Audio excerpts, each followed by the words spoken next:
সুপ্রিয় স্টুডেন্ট, তোমাদের ওয়েলকাম জানাচ্ছি আমার ইউটিউব চ্যানেলে। তোমরা যারা ক্লাস 6-এ পড়ছো, তোমাদের যেহেতু সেকেন্ড ইউনিট টেস্ট শুরু হতে চলেছে আগস্ট মাস থেকে, সেই জন্য তোমাদের পরিবেশ ও বিজ্ঞান বইয়ের যে অধ্যায়গুলো তোমাদের সেকেন্ড ইউনিট টেস্টের জন্য আছে, সেখান থেকে কিছু প্রশ্ন মডেল কোশ্চেন সেট হিসাবে এখানে নিয়ে আসা হয়েছে। তোমরা দেখে নাও তোমরা এর মধ্যে থেকে কতগুলো কোশ্চেন অ্যান্সার দিতে পারছো। প্রত্যেকটি প্রশ্নের উত্তর কিন্তু আমি বলতে চলেছি, তোমরা মিলিয়ে দেখো তোমাদের কটা ঠিক হচ্ছে কটা ভুল হচ্ছে। চলো দেরি করবো না, মূল ভিডিওতে আসা যাক।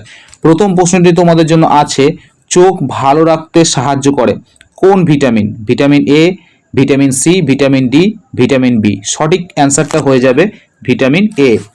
2 নম্বর প্রশ্নটি তোমাদের জন্য, দইয়ে যে জৈব অ্যাসিডটি পাওয়া যায় তা হলো, অ্যান্সার হয়ে যাবে ল্যাকটিক অ্যাসিড। লিপিয়ার একটি পর্যাবৃত্ত ঘটনা না অপর্যাবৃত্ত ঘটনা না মনুষ্যসৃষ্ট ঘটনা না অনভিপ্রেত ঘটনা? উত্তরটি হয়ে যাবে পর্যাবৃত্ত ঘটনা। রাসায়নিক পরিবর্তন নয়, এর মধ্যে 4টি অপশন তোমাদের দেওয়া আছে, তার মধ্যে জিজ্ঞাসা করছে কোনটি রাসায়নিক পরিবর্তন নয়। দেখো এখানে 4টে অপশনের মধ্যে যে 3 নম্বর যে অপশনটা আছে, গম থেকে আটা হওয়া, এটি কিন্তু রাসায়নিক পরিবর্তন নয়। তাহলে সঠিক অ্যান্সার হয়ে যাবে অপশন সি। কার্বন টেট্রাক্লোরাইডের সংকেত, কার্বন টেট্রাক্লোরাইডের সংকেত হয়ে যাবে CCl4। অপশন বি হচ্ছে কারেক্ট অপশন। একটি তরল ধাতু হলো সোনা, সোডিয়াম, পটাশিয়াম, পারদ। সঠিক উত্তরটি হয়ে যাবে পারদ। কুইনাইন পাওয়া যায় যে গাছের ছাল থেকে, সেটি হলো সিংকোনা গাছের ছাল থেকে কিন্তু আমরা কুইনাইন পাই, যেটি একটি ম্যালেরিয়ার ঔষধ। পরের প্রশ্নটা দেখে নেওয়া যাক, আমাদের চোখ ভালো রাখতে সাহায্য করে ভিটামিন এ। সাগর কুসুম যে মাছের সঙ্গে মিথজীবী সম্পর্কে আবদ্ধ থাকে তা হলো ক্লাউন মাছ। পরের প্রশ্নটি হলো, ইউরিয়া সার মাটিতে কিসের অভাব পূরণ করে? সালফার, ফসফরাস, নাইট্রোজেন, তামা। সঠিক অ্যান্সারটি হয়ে যাবে নাইট্রোজেন। পরের প্রশ্নটি হলো, দুধ থেকে দই হলো একমুখী পরিবর্তন, উভমুখী পরিবর্তন, ভৌত পরিবর্তন না তাপমুখী পরিবর্তন? সঠিক অ্যান্সারটি হয়ে যাবে একমুখী পরিবর্তন। দেখো পরের প্রশ্নটি দেওয়া আছে, কোনটি মৌল নয়?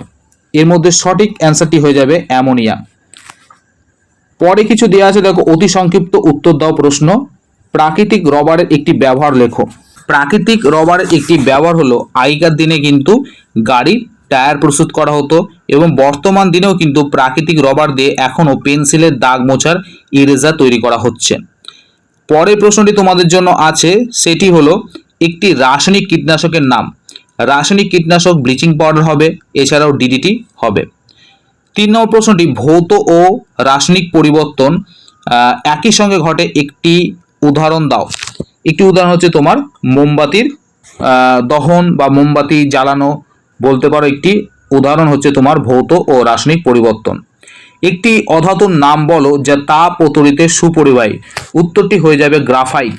উত্তরটি হয়ে যাবে গ্রাফাইট, যা তাপ এবং তড়িৎ পরিবহনে সুপরিবাহী। পরিবেশে ড্যাশ আর ড্যাশ কার্বন ডাইঅক্সাইডের ভারসাম্য বজায় রাখা খুব জরুরি।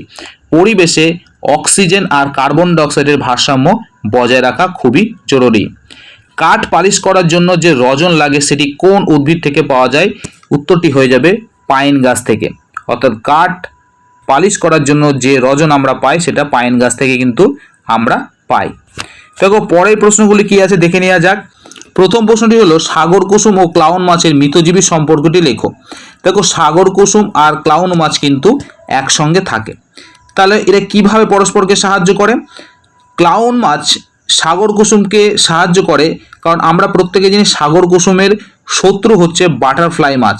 এই বাটারফ্লাই মাছকে কিন্তু তাড়িয়ে দিতে সাহায্য করে ক্লাউন মাছ। এর ফলে কি হয়, সাগর কুসুমের যে পরিত্যক্ত যে খাবারগুলো সেগুলো কে পায়? ক্লাউন মাছ পায়, এবং ক্লাউন মাছ সেইভাবে কিন্তু তার জীবনটাকে বাঁচিয়ে রাখে। এবং একই রকমভাবে আমরা জানি কিন্তু ক্লাউন মাছকে অনেক সময় কিছু সামুদ্রিক প্রাণী কিন্তু তোমার আক্রমণ করতে আসে, সেই সময় কিন্তু সাগর কুসুম কি করছে, তোমার ক্লাউন মাছে কিন্তু বাঁচাচ্ছে এবং সেই সমস্ত প্রাণীদের শিকার করছে। এইভাবে কিন্তু দুজন দুজনকে সাহায্যের দ্বারা মিথজীবী সম্পর্কটি বজায় রাখে। পরের প্রশ্নটি দেখো দেওয়া আছে, পর্যাবৃত্ত ও অপর্যাবৃত্ত ঘটনা কাকে বলে?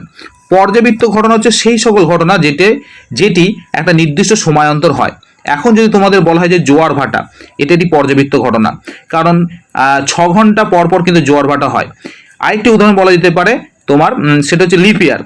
লিপ ইয়ারও কিন্তু এটি পর্যাবৃত্ত ঘটনা, যেটি 4 বছর অন্তর অন্তর হয়। আর অপর্যাবৃত্ত ঘটনা যেটি নির্দিষ্ট সময়ান্তর হয় না, সেটিকে আমরা অপর্যাবৃত্ত ঘটনা বলতে পারি। যেমন ভূমিকম্প, এটি অপর্যাবৃত্ত ঘটনা। যেমন তোমার বলতে পারো কোনো কিছু তুমি পোড়াচ্ছ বা দহন করছো, সেটা কিন্তু অপর্যাবৃত্ত ঘটনা।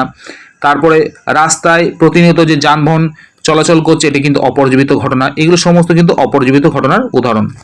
পরের প্রশ্ন দিয়ে আছে অক্সিজেনের দুটি ধর্ম লেখো। অক্সিজেনের প্রথম ধর্মটি হচ্ছে শ্বাসকার্য চালাতে সাহায্য করে, আর 2 নম্বর ধর্মটি হচ্ছে তোমার দহনে সাহায্য করছে। 4 নম্বর প্রশ্নটি হলো রেল লাইনের দুটি লাইন জোরের মুখে ফাঁক রাখা হয় কেন?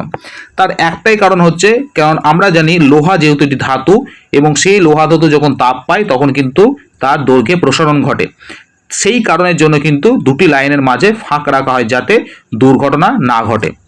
5 নম্বর প্রশ্নটি দেওয়া আছে ম্যাগনেসিয়াম ফিতাকে বাতাসে জ্বালালে কি হবে? প্রচুর তাপ এবং আলো উৎপন্ন হবে, সেই সাথে সাদা গুঁড়ো তৈরি হবে, যেটাকে আমরা ম্যাগনেসিয়াম অক্সাইড বলছি। পরের প্রশ্নটি বা লাস্ট প্রশ্নটি হচ্ছে হানিডিউ কি? একটি পর্যাবৃত্ত ঘটনার উদাহরণ দাও। হানিডিউ হচ্ছে জাপ পোকারা গাছের শর্করা সমৃদ্ধ রস শোষণ করে শর্করা সমৃদ্ধ বজ্র ত্যাগ করে। অর্থাৎ যারা জাপ পোকা, আমরা প্রত্যেকেই জাপ পোকাকে চিনি, সেই জাপ পোকারা কি করে, গাছের শর্করা সমৃদ্ধ রসটাকে শোষণ করার পর সেই শর্করা সমৃদ্ধ বজ্র তারা কিন্তু ত্যাগ করে, যেটাকে আমরা বলি হানিডিউ। এবং পরের প্রশ্নটি হচ্ছে একটি পর্যাবৃত্ত ঘটনার উদাহরণ দাও। আগেই বলেছি এটি পর্যাবৃত্ত ঘটনার উদাহরণ হচ্ছে জোয়ার ভাটা এবং সে সাথে লিপ ইয়ার। তাহলে আজকে যে তোমাদের মডেল সেটটা নিয়ে এসেছিলাম, যেখানে কিছু প্রশ্ন তোমাদেরকে দেখালাম তার উত্তর সহ, এবং তোমরা নিশ্চয়ই এখানে দেখেছো তোমরা কতগুলো পাচ্ছ। এইভাবে কিন্তু আরও অনেক ভিডিও তোমাদের জন্য নিয়ে আসতে চলেছি, সেই জন্য কিন্তু তোমরা অবশ্যই চ্যানেলটাকে সাবস্ক্রাইব করে রেখো, আর প্রত্যেকটি ভিডিও শেয়ার এবং সেই সাথে লাইক করার চেষ্টা করো। প্রত্যেকে সুস্থ থেকো, ভালো থেকো, বাই।